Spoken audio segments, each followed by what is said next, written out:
സമുദ്രനിരപ്പിൽ നിന്ന് 700 മീറ്റർ പൊക്കം വേണം. ഓക്കെ, സമുദ്രനിരപ്പ് നല്ല തണുപ്പ് വേണം, നല്ല ചൂട് വേണം. ഇവിടെ വളരും, ചന്ദ്രൻ വളരും, പക്ഷെ അടുപ്പിൽ വെക്കാൻ ഒരു വെക്കാൻ പറ്റുള്ളൂ. അപ്പൊ നല്ല രീതിയിൽ പണം കിട്ടണമെന്നുണ്ടെങ്കിൽ എന്ത് വേണം? അതിന് ഇടുക്കി, പത്തനംതിട്ട, വയനാട് ഈ 3 ജില്ലകളാണ് ഇതിന് അനുയോജ്യം. അതിൽ ഏറ്റവും കൂടുതൽ പൈസ കിട്ടുന്നത് ഇപ്പൊ നിങ്ങൾ വിലായത്ത് കൂട്ടാത്ത സിനിമ കണ്ടിരുന്നു പൃഥ്വിരാജിന്. അതിലിട്ട് ഒരു മരത്തിൽ 1 കോടിക്ക് മേലെ വിലയുള്ള മരയിൽ കാണിക്കുന്നത് വിലായത്ത് കൂത്ത. ആ ഏറ്റവും കൂടുതൽ ഹൈ ക്വാളിറ്റിയാണ് ഞങ്ങൾ വയനാട് കേന്ദ്രമാക്കിയിട്ട് തുടങ്ങിയിട്ടുള്ളത്. അപ്പൊ നിങ്ങൾക്ക് എന്ത് ചെയ്യാം? ഇത് കൊല്ലത്ത് തുടങ്ങാൻ പറ്റില്ല അല്ലെ? അപ്പൊ എന്ത് ചെയ്യും? ഞങ്ങളവിടെ 1400 ഏക്കറിലാണ് ഈ പ്രൊജക്ട് നടപ്പിലാക്കുന്നത്. അപ്പൊ 1400 ഏക്കറിന് 5 സെന്റ് ഭൂമിയാക്കി തിരിച്ച് അത് 22,000 പ്ലോട്ടുകളാക്കി തിരിച്ച് നിങ്ങൾക്ക് വിൽക്കുക എന്ന വേണ്ടിയിട്ടാണ് ഞങ്ങൾ ചെയ്തുകൊണ്ടിരിക്കുന്നത്. അപ്പൊ ഞങ്ങൾ വന്നതിന് ഒന്നാമത്തെ കാര്യം എന്താണ് മനസ്സിലായ? നിങ്ങൾക്ക് 5 സെന്റ് ഭൂമി ഇഷ്ടപ്പെട്ടെങ്കിൽ വിൽക്കാൻ വേണ്ടി നിങ്ങൾ വന്നു. അത് നിങ്ങളോട് വണ്ടി അറേഞ്ചിലും വയനാട് വരെ വന്ന് കണ്ട് ഇഷ്ടപ്പെട്ടെങ്കിൽ എന്ത് ചെയ്യാം? 5 സെന്റ് ഭൂമി നിങ്ങൾക്ക് വേണം. ഓക്കെ, അങ്ങനെ മേടിച്ചു കഴിഞ്ഞാൽ നിങ്ങൾക്ക് അതിൽ നിന്ന് വരുന്ന 15 കൊല്ലത്തിനുള്ളിൽ 1,60,00,000 രൂപ മുതൽ 5 കോടി രൂപ കിട്ടാനുള്ള സാധ്യതയുണ്ട്. അതിനുള്ള അവസരം ഞങ്ങൾ ഒരുക്കിയതിന് ബാക്കി നമുക്ക് ഒരുമിച്ച് ചെയ്യാം. ഓക്കെ, സ്ഥലം നിങ്ങളുടെ പേര് രജിസ്റ്റർ ചെയ്തിരുന്നു. ഇത് 25 ലക്ഷം കൂടുതൽ വില. ഇനി അത് ഡെഡിക്കേഷൻ ഇല്ലാത്തവർക്ക് എന്ത് ചെയ്യാം? മാസം 20,000 രൂപ തവണകളായിട്ട് പലിശ ഇല്ലാതെ അടച്ചുകൊണ്ടും ഇത് സ്വന്തമാക്കാം. ഒന്നാമത്തെ അവസരം. രണ്ടാമത്തെ, അപ്പൊ 2 വരുമാനം ഇതിൽ 1 കൃഷി, 2 ലാൻഡ് അപ്രീസിയേഷൻ. ഇതിന് ഒന്നാമത്തെ കൃഷി പറഞ്ഞു. 15 കൊല്ലം നമ്മൾ ഭൂമി വെച്ചു. ഓക്കെ, ഭൂമി മേടിച്ചു, അതിൽ സാൻഡലോട് കൃഷി ചെയ്തു, നമുക്കൊരു 2-3 കോടി കിട്ടിയിട്ട് വരും. ഇത് കിട്ടിക്കഴിഞ്ഞാൽ നമുക്ക് എന്ത് വേണമെങ്കിൽ ഈ ഭൂമി മറിച്ച് വിൽക്കാം. Land appreciation. കാരണം ഓരോ 10 കൊല്ലം കൂടുമ്പോഴും ഭൂമിയുടെ വില ഡബിളായി കൊണ്ടിരിക്കുന്നു എന്ന് പറയാം. പക്ഷേ അടുത്ത 10 കൊല്ലത്തിന് കഴിഞ്ഞാൽ 5 മടങ്ങോ 10 മടങ്ങായിട്ട് വർദ്ധിക്കുന്നതാണ് പറയുന്നത്. എന്താ കാരണം എന്നറിയാം? കേരളം എന്ന് പറയുന്ന നമ്മുടെ സംസ്ഥാനം ടോട്ടൽ 96 ലക്ഷം ഏക്കറാണ് കേരളം. ഈ കേരളത്തിന് വിൽക്കാനായിട്ട് 10 ലക്ഷം ഏക്കർ മാത്രമേ ബാക്കിയുള്ളൂ. അതുകൊണ്ട് ഭൂമിയുള്ളൊരു തൽക്കാലം ഇപ്പൊ കൊടുക്കണ്ട. കാരണം ഇപ്പൊ സെന്റും ഏക്കറുമായിട്ട് വിൽക്കുന്നതെങ്കിൽ 10 കൊല്ലം കഴിഞ്ഞാൽ എങ്ങനെ വിൽക്കും? സ്ക്വയർ ഫീറ്റിൽ. ഇപ്പൊ തന്നെ കൊച്ചിയിൽ സ്ക്വയർ ഫീറ്റായി, ബാംഗ്ലൂര്, ബോംബെയില്, UP എല്ലാം. കാരണം ഭൂമിയില്ല. ഇപ്പൊ എക്സാമ്പിൾ പറഞ്ഞാൽ അഭിലാഷ് പഠിച്ചപ്പോ ലോകത്തിലെ ഏറ്റവും കൂടുതൽ ജനസംഖ്യയുള്ള രാജ്യം ഏതായിരുന്നു? അഭിലാഷ് പഠിച്ചപ്പോ ഏതായിരുന്നു? പൈസ ചൈനയായിരുന്നു അല്ലെ? ഇനി നമ്മുടെ മക്കൾ പഠിച്ചപ്പോ ഏത് രാജ്യമായിട്ട് മാറിയത്? ഇന്ത്യ അല്ലെ? അപ്പൊ ഇന്ത്യ എന്തായിട്ട് മാറി? ലോകത്തിലെ ഏറ്റവും കൂടുതൽ ജനസംഖ്യയുള്ള രാജ്യമായിട്ട് മാറി. ആരും ഉത്തരവാദിയത്? ഞാനൊരു കാര്യം 3 മക്കളാണ്. അപ്പൊ ഞാനൊരു ഭാഗമാക്കാം എങ്കിൽ ഇന്ത്യയെ ഒന്നാമത് എത്തിച്ചാൽ ആരുടെ കാരണക്കാരുണ്ട്? കൊടുത്ത കൈയ്യടി നിങ്ങൾക്ക് ഉത്തരവാദിത്തം മാത്രമേ ഉത്തരവാദിത്തം മാത്രം.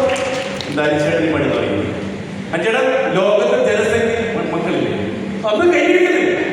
കാരണം ലോക ജനസംഖ്യയിൽ ഇന്ത്യ ഒന്നാമത് എത്തിച്ചത്. ഒന്നുകിൽ മതി, ഒന്നേ ഉള്ളൂ. അതെന്റെ ഉറപ്പാണ്. ഒന്നും കേരളത്തിൽ അല്ലേ? അപ്പൊ ലോക ജനസംഖ്യയിൽ ഇന്ത്യയെ ഒന്നാമത്തേക്ക് നഹോരാത്രം പണിയെടുത്തവരും വരെ അല്ലേ? അല്ലേ? അപ്പൊ പറഞ്ഞു. അപ്പൊ ഇനി എന്തില്ല? ജനസംഖ്യ കേരളത്തിൽ കൂടുന്നുണ്ട്. പക്ഷെ എന്ത് കൂടുന്നില്ല? ഭൂമി കൂടുന്നില്ല. ശരിയാണ്.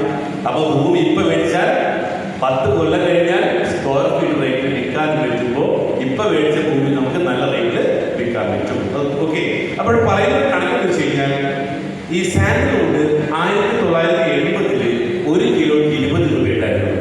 ഇത് 2023 വന്നപ്പോൾ 1 കിലോ സാൻഡൽവുഡിന് അത് റേറ്റ് 20,000 രൂപയിലേക്ക് എത്തി. അതായത് ഇന്നത്തെ ഒരു മരം നമ്മൾ വെച്ച് 15 കൊല്ലത്തിൽ മുറിച്ച് വിൽച്ചാൽ കിട്ടുന്ന എമൗണ്ട് 1,60,00,000 രൂപ. ഇത് അടുത്ത ഒരു 15 കൊല്ലം കൊണ്ട് വർദ്ധിച്ചേക്കാവുന്ന എമൗണ്ട് ഗവൺമെന്റ് അസംഷൻ 1 കിലോയ്ക്ക് 1,00,000 രൂപയാണ്. അപ്പൊ നമുക്ക് 5 കോടി രൂപ വരെ കിട്ടാനുള്ള സാധ്യതയാണ് ഗവൺമെന്റ് പറയുന്നത്. അപ്പൊ ഇന്ന് ഇത് വാങ്ങിയാൽ എന്ത് പറ്റും? 15 കൊല്ലം കഴിയുമ്പോൾ എന്ത് കിട്ടും? 1,60,00,000 രൂപ വരെ കുറയില്ലേ? അല്ലെ? 1,60,00,000 രൂപ മുതൽ എത്ര കിട്ടും? 5 കോടി വരെ കിട്ടാനുള്ള സാധ്യത ഗവൺമെന്റിന് വാങ്ങാം. ഭൂമി അപ്പൊ ഇതിനുള്ള അവസരങ്ങൾ ഒരുക്കിത്തരാണ് ഞങ്ങളുടെ പണി. അപ്പൊ ഇത് നിങ്ങൾ വയനാട് വരുന്നു, അതിനെക്കുറിച്ച് പഠിക്കുന്നു, കാണുന്നു, ഇഷ്ടപ്പെടുന്നു, സ്വന്തമാക്കാം. ഓക്കെ. രണ്ടാമത്തെ പ്രൊജക്റ്റാണ് നമുക്ക് പാർക്കാൻ ചന്ദ്രത്തോപ്പ്.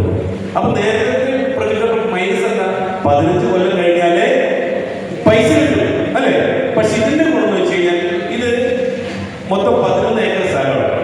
ഇതിന് ഓൾറെഡി 5 സെന്റ് ഭൂമിയിൽ 500 സ്ക്വയർ ഫീറ്റ് ഉള്ള കോട്ടേജ് പണിയാണ്. ഇതിന്റെ പ്രത്യേകത, ഇതിന്റെ റൂഫ് ടോപ്പ് കംപ്ലീറ്റ് ഗ്രാസ് ആണ്. ഇതിന്റെ റൂഫിൽ ബോട്ടം ചെയ്തിരിക്കുന്ന മൺപേക്കാണ്. ഇതിന്റെ അകത്ത് വലിയ സ്വിമ്മിംഗ് പൂളുണ്ട്. അപ്പൊ ഇത് നമ്മൾ വാങ്ങിക്കഴിഞ്ഞാൽ 3 വരുമാനമാണ് കിട്ടുന്നത്. ഒന്ന് ഇതിന്റെ വാടക, മറ്റേ 2 ചെയ്യുന്നില്ല മറ്റേതിനേക്കാൾ. അപ്പൊ ഈ വാടക എന്ന് പറയുമ്പോൾ ഇതിന് ഒരു മാസം വാടക, ഒരു ദിവസത്തെ വാടക 20,000 രൂപയാണ്. അപ്പൊ 20,000 വാടക കൊടുക്കുമ്പോൾ 30 ദിവസം വാടകയ്ക്ക് പോയാൽ എത്ര കിട്ടും? 20,000 × 30 6 ലക്ഷം രൂപ അല്ലെ? 30 ദിവസം പോയാൽ 6 ലക്ഷം രൂപ. ഇനി അതേസമയം അത് 20 ദിവസം പോയാണെങ്കിലോ 4 ലക്ഷം രൂപ. ഇനി അത് 10 ദിവസം പോവാണെങ്കിൽ 2 ലക്ഷം രൂപ. പക്ഷേ ഇങ്ങനെ വാടക കിട്ടണമെങ്കിൽ ആലോചിച്ചേ, എല്ലാ മാസവും 4 ലക്ഷം വാടക ഒന്നും അറിയാൻ കിട്ടും അല്ലെ? ഗൾഫിൽ കൊണ്ട് അവിടെ പറ്റും. നേരത്തെ എത്ര വേണം? പറഞ്ഞ മാസം 3 ലക്ഷത്തിന് മേലെ വരുമാനം ഉണ്ടാക്കാൻ നമ്മുടെ കയ്യിൽ എന്തില്ല, സാധനം കയ്യില്ല. ഇപ്പൊ എന്ത് കിട്ടി? ഇതൊരെണ്ണം വാങ്ങിക്കഴിഞ്ഞാൽ ഏവറേജ് 3 ലക്ഷത്തിന് മേലെ എല്ലാ മാസവും ഇതിന് പ്രതീക്ഷിക്കാൻ കഴിയും. അതിന് മുടക്കേണ്ട തുക 1,25,00,000 രൂപ കയ്യിലുണ്ടോ അല്ലെ? അങ്ങനെ 1,25,00,000 രൂപ കയ്യിലില്ലാത്തവർക്ക് എന്ത് ചെയ്യാം?